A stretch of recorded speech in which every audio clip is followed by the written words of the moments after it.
নমস্কাৰ বন্ধুসকল, জ্ঞান বাৰ্তা পৰিয়াললৈ সকলোকে স্বাগতম জনাইছোঁ।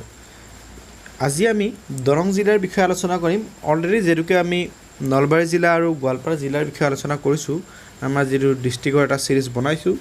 আজি আমি 3 নম্বৰ পাৰ্ট হিচাপে দৰং জিলাৰ কথা আলোচনা কৰিম। যদি ভিডিঅ'কেইটা আগৰকেইটা চোৱা নাই, মই ডেছক্ৰিপশ্যনত লিংক দি দিম, চাই ল'ব। আৰু যদি চেনেলটো নতুন, প্লিজ ছাবস্ক্ৰাইব কৰিব। আৰু যদি চাই আছে ভিডিঅ'টো, প্লিজ এটা লাইক কৰিবলৈ নাপাহৰিব। আহক আজি দৰং জিলাৰ কথা আমি আলোচনা কৰিম। দৰং জিলাৰ বিষয়ে ডক্টৰ বাণীকান্ত কাকতিৰ মতে দৰং শব্দটো অষ্ট্ৰিক ভাষাৰ পৰা আহিছে। আমাৰ কেইটামান ইম্পৰ্টেণ্ট পইণ্টছ আমি জানি ল'ম। আৰু গ্ৰিয়াৰছনৰ মতে দৰং শব্দটো বড়ো ভাষাৰ পৰা আহিছে। আমাৰ যি লিটাৰেচাৰ আমাৰ আছে গ্ৰিয়াৰছন, তেখেতৰ মতে এই দৰং শব্দটো বড়ো ভাষাৰ পৰা আহিছে। ইয়াৰ পিছতে হ'ল দৰঙৰ কথা অহাৰ লগে লগে আমি কিছুমান যুদ্ধৰ কথাও আমি শুনিম, যে যি ভৰালী যুদ্ধ বা চিংগৰী যুদ্ধ, এইবিলাক যুদ্ধৰ কথা আমি জানিব লাগিব। ভৰালী যুদ্ধৰ কথা কোৱাৰ লগে লগে আহোমসকলে ভৰালী যুদ্ধত শক্তিশালী মোগলক পৰাস্ত কৰি মোগলৰ পৰা পুনৰ দৰং দখল কৰে। অৰ্থাৎ মোগলৰ দখলত আমাৰ দৰং গৈছিল। তাৰপিছত আহোমসকলে আৰু ভৰালী যুদ্ধত মোগলক পৰাস্ত কৰি এই আমাৰ দৰং জিলাখন মানে কৰি লয়, অধীন কৰি লয়। এতিয়া ভৰালী যুদ্ধ কোন চনত হৈছিল, এইটো আপোনালোকে যদি জানে কমেণ্ট কৰিব। মই অলৰেডি ইয়াৰ ওপৰত প্ৰশ্ন বনাই আমাৰ ফেচবুক পেজত দিছোঁ। যদি পেজটোত আপোনালোকে লাইক কৰি থকা নাই বা ফ'ল' কৰা নাই, তেনেহ'লে ফ'ল' কৰি ল'ব, মই ডেছক্ৰিপশ্যনত লিংক দি দিম। ইয়াৰ পিছত 1638 চনত ৰজা ধৰ্মনাৰায়ণে চিংগৰী যুদ্ধত পৰম ত্যাগ কৰিছিল আৰু তেখেতৰ মৃত্যু হৈছিল। তাৰপিছত তেওঁৰ পুত্ৰ সুন্দৰ নাৰায়ণ ৰাজপাট আহৰণ কৰি দৰঙৰ ৰজা হয়। আৰু এতিয়া আমি ইয়াৰ পৰা দুটামান প্ৰশ্ন জানিম, যেনেকৈ সুন্দৰ নাৰায়ণ কাৰ পুত্ৰ আছিল বা সুন্দৰ নাৰায়ণ ক'ৰ ৰজা আছিল, এইখিনি আমি জানিব লাগিব। এইটো এটা হিষ্ট্ৰীৰ পৰা আহিব লগা প্ৰশ্ন, গতিকে এইখিনি এটা আপোনালোকে মনত ৰাখিব দৰঙৰ কথা অহাৰ লগে লগে। এতিয়াহে আমাৰ আৰম্ভ হ'ল মানে আমাৰ বৰ্তমানৰ দৰংখন। বৰ্তমান দৰংখন ডিষ্ট্ৰিক্টখন কেতিয়া এষ্টাব্লিছ হৈছিল, সেইখন হৈছিল 1983 চনৰ জুলাই মাহত। আৰু ডিষ্ট্ৰিক্টখনৰ আপোনালোকৰ মেপটো মই অকণমান দি দিছোঁ, আপোনালোকে চাই লওক, বা আপোনালোকে গুগলতো পাই যাব মেপখন চাব, যদি ডিটেইলছত চাব ইচ্ছা আছে। ইয়াতে মই এনে অকণমান দিছোঁ বাৰু।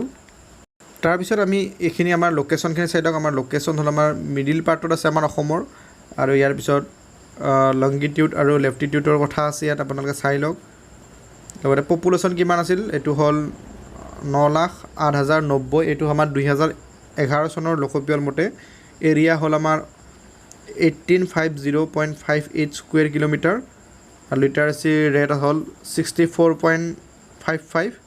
আৰু চাব ডিভিজন আমাৰ মংগলদৈ, আমাৰ যিটো আমাৰ মেইন টাউনো হ'ল মংগলদৈ দৰঙৰ। দৰং বুলি ক'লে আমি বিভিন্ন ধৰণৰ পুখুৰী, ডাঙৰ ডাঙৰ পুখুৰীৰ কথা মনলৈ আহে।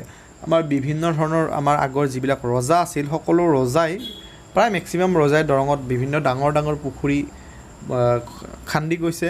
আমাৰ প্ৰজাৰ পানী খোৱাৰ কাৰণে হওক বা মাছ পুহিবৰ বাবে হওক, এই বিভিন্ন ধৰণৰ ডাঙৰ ডাঙৰ পুখুৰী আছে। আপোনালোকে যদি দৰঙৰ হিষ্ট্ৰী জানিব বিচাৰে গোটেই ডিটেইলছত, এইটো মই অকল যিহেতুকে এক্সামৰ কাৰণে বনাইছোঁ, মই পইণ্টখিনি ৰাখিছোঁ। যদি গোটেই ডিটেইলছত হিষ্ট্ৰীটো জানিব বিচাৰে মোক কমেণ্ট কৰিব, মই ডিটেইলছত জনাবলৈ চেষ্টা কৰিম। ইয়াৰ পিছত কেইটামান আমি ইম্পৰ্টেণ্ট প্লেছৰ কথা জানো দৰঙৰ। আমাৰ প্ৰথমতে হ'ল ওৰাং নেশ্যনেল পাৰ্ক, তাৰপিছত হ'ল গান্ধী স্মৃতি পাৰ্ক, ইয়াৰ পিছত হ'ল পুখুৰীয়া বিল, তাৰপিছত পথৰঘাট শ্বহীদ মিনাৰ আৰু খাটাৰা সত্ৰ। আমি এইখিনি আমাৰ কেইটামান ইম্পৰ্টেণ্ট প্লেছ, আৰু বহুত ইম্পৰ্টেণ্ট প্লেছ আছে দৰঙৰ, কিন্তু আমাৰ পৰীক্ষাৰ ফালৰ পৰা এইকেইটা ইম্পৰ্টেণ্ট প্লেছ। যিহেতুকে ওৰাং নেশ্যনেল পাৰ্কৰ কথা আহিছে, থোৰতে আমি দুটামান কথা জানি ল'ম। ওৰাং নেশ্যনেল পাৰ্কখন আমাৰ দৰং আৰু শোণিতপুৰ ডিষ্ট্ৰিক্টত আছে, আৰু এইখন হ'ল আমাৰ ব্ৰহ্মপুত্ৰৰ নৰ্টাৰ্ণ বেংকত আছে, নৰ্টাৰ্ণ বেংকৰ অৱস্থিত লোকেটেড। আৰু ইয়াৰ এৰিয়া হ'ল 79.28 কিলোমিটাৰ স্কুৱেৰ এৰিয়া আছে। আৰু এইখন চেঞ্চুৰী হিচাপে এষ্টাব্লিছ হৈছিল 1985-ত। আৰু ইয়াৰ পিছত নেশ্যনেল পাৰ্ক ডিক্লেয়াৰ হৈছিল 13 এপ্ৰিল 1999। গতিকে এইখিনি যিহেতুকে ওৰাং ডিষ্ট্ৰিক্টৰ কথা, ওৰাং নেশ্যনেল পাৰ্কৰ কথা ওলাইছে, গতিকে এইখিনি এটা ইম্পৰ্টেণ্ট পইণ্ট মই আপোনালোকক জনাই দিলোঁ। বন্ধুসকল, যদি ভিডিঅ'টো চাই আছে প্লিজ ছাবস্ক্ৰাইব কৰিব। বহুতে ছাবস্ক্ৰাইব নকৰে, চেনেলটো চাই কিনে গুচি যায়, ছাবস্ক্ৰাইব নকৰে। অনুৰোধ কৰিম সকলোকে ছাবস্ক্ৰাইব কৰি লাইক এটা কৰিব, আৰু কেনেকুৱা ধৰণৰ ভিডিঅ' বিচাৰে কমেণ্ট কৰিব। আৰু ইয়াৰ পিছত আমি শেষৰ পইণ্টটো জানিম। 2004 চনত দৰঙৰ পৰা আমাৰ ওদালগুৰি জিলা ভাগ হৈ বেলেগ জিলা হিচাপে ছেপাৰেট হৈ যায়। গতিকে আমি ওদালগুৰি জিলাৰো কথাটো আমি জানি লওঁ লগতে ওদালগুৰি জিলা কিমান চনত এষ্টাব্লিছ হৈছিল যদি প্ৰশ্ন আহে তেনেহ'লে এইটো হ'ল 2004 চনত। আৰু 2004 চনত ওদালগুৰি জিলা ক'ৰ পৰা ভাগ হৈছিল এইখন হ'ল দৰং ডিষ্ট্ৰিক্টৰ পৰা ভাগ হৈ গৈছিল। গতিকে আজিলৈ ভিডিঅ'টো বন্ধুসকল ইমানে। নেক্সট ভিডিঅ' কি বিচাৰে আপোনালোকে কমেণ্ট কৰিব। আজিলৈ মানে বাই বাই।